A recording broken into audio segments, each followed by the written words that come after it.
Gostou da abertura, né?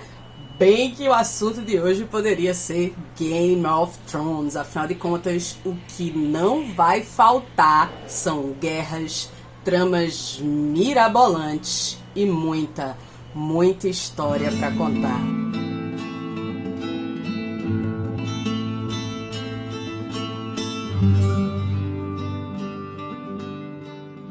Hoje nós vamos conversar sobre a Espanha e a Itália do século V ao século VIII e como se deu a formação étnico, política e social dessas regiões logo após as primeiras invasões germânicas. Mas para a gente começar bem essa história, a gente precisa voltar um pouquinho no tempo, mais especificamente para 330, quando Constantino inaugura a nova capital do Império Romano. Quando Constantino cria a capital com o seu nome, ele transfere para o Oriente o poder político, econômico e social do Império. Consequentemente, ele deixa o Ocidente um pouco enfraquecido, digamos assim.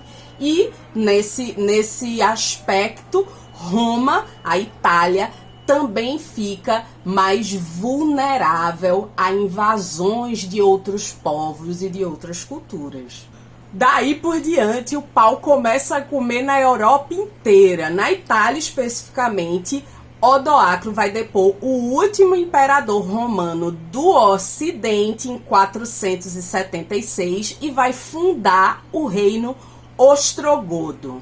Mas o domínio do reino ostrogodo não vai durar lá muito tempo, porque Justiniano tá lá no Império Romano do Oriente, pensando, sonhando em resgatar a grandiosidade do Império e vai começar a investir no Ocidente em inúmeras guerras que vão, na Itália, devastar o território. Até consegue reconquistar a Itália, a Espanha e algumas outras regiões, mas ele vai deixar essas regiões absolutamente devastadas. E vai ser justamente depois dessas guerras góticas, com a Itália enfraquecida, que uma nova onda de invasões vai acontecer. E chegarão então os lombardos. E aqui, minha gente, a ficção se mistura com a realidade. Adivinhem só quem é que estava envolvido nessa chegada dos lombardos à Itália. I did what I did for the good of the realm. Pois é, minha gente, bem que poderia ter sido ele, mas foi um outro eunuco chamado Narsete, pelo menos assim nos conta Paulo Diácono, mais de 200 anos depois, que, muito arretado com o imperador e a imperatriz do Império Bizantino, vai mandar algumas sugestões para os lombardos, dizendo: venham para cá, saiam daí dessa região tão pobre, Roma tem muito a lhes oferecer. Narsete estava tão firme no que ele queria fazer, que ele chegou a mandar uma variedade de frutas, conta-nos Diácono, uma variedade de frutas e de outros produtos ricos na Itália, ricos em Roma, para convencer os lombardos a invadirem a região. Resultado, os lombardos, depois de tanta sedução, invadem a Itália. Tá passada? A chegada dos lombardos vai marcar um período de desorganização, de descentralização política e administrativa no território italiano, que só voltará a ter um governante único no século XIX. Certo, mas Sheila, e a Espanha? Você disse que ia falar da Itália e da Espanha. Minha gente, na Espanha o pau tá comendo solto do mesmo jeito. É oxe atrás de vixe, tá um negócio seríssimo.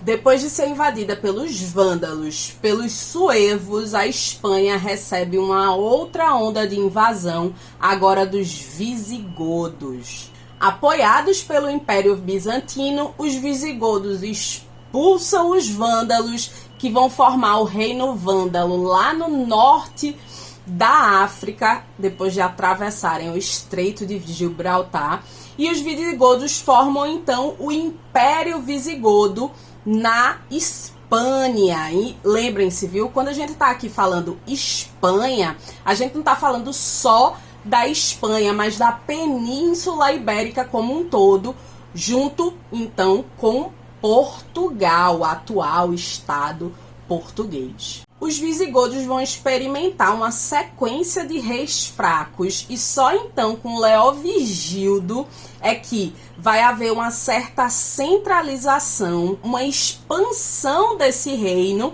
e uma estabilidade, digamos assim, nessa região. Os 300 anos de domínio visigótico na Espanha vai ser interrompido em 711 com a chegada dos árabes muçulmanos na região. E aí, minha gente, o grande império muçulmano vai se estabelecer na Espanha por um longo período de quase 700 anos. Apenas em 1492, o Emirado de Granada, último resquício do Império Muçulmano na Espanha, será reconquistado pelos reinos cristãos. Vocês devem estar se perguntando, certo, professora, mas para que eu preciso saber, compreender todas essas mudanças, essas inúmeras, confusões que estão ocorrendo nessa região? A partir desses fatos históricos, é possível a gente compreender, por exemplo, processos importantes como o da miscigenação desses povos e da formação política desses estados que mais adiante vão se tornar os estados modernos. A partir disso, a gente pode perceber, é possível perceber como a Itália e a Espanha, tal como o Brasil, tiveram uma formação sociocultural bastante heterogênea e que é perceptível até hoje. Quer ver? Se a gente pensar na influência muçulmana na Espanha, a gente tem até um exemplo lúdico, o jogo Azul. Ele é uma visível homenagem à azulejaria moura nessa região. Mouro, né? O que é mouro? Bem, mouros também eram chamados os árabes, assim eram chamados os árabes na Espanha. A gente também vai perceber essa influência na música. Por exemplo, a música flamenca é de visível influência árabe, mas não apenas na música, na arquitetura e em inúmeras outras expressões dentro do território espanhol.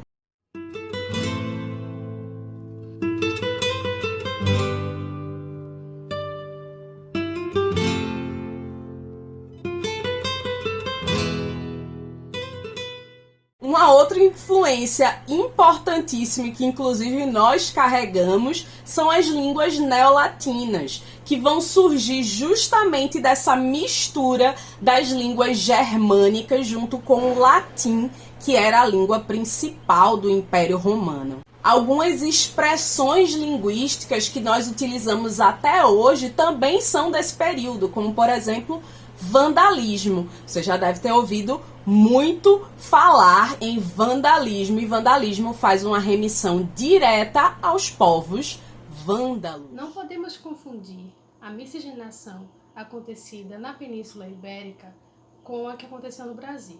Aqui, ela cumpriu dois objetivos: a de ocupação do território colonial e apagamento do negro através do embranquecimento da população, tudo para alcançar um ideal de identidade nacional. Então é isso, turma. Nesse vídeo muito curto, nós queríamos só dar um gostinho de quero mais para que você, sozinho, sozinha, vá fazer suas pesquisas sobre como essas influências germânicas e muçulmanas se expressam até hoje nesses países e quem sabe até aqui no Brasil. A gente encerra o vídeo por aqui. Tchau, tchau. Até a próxima. Se cuide.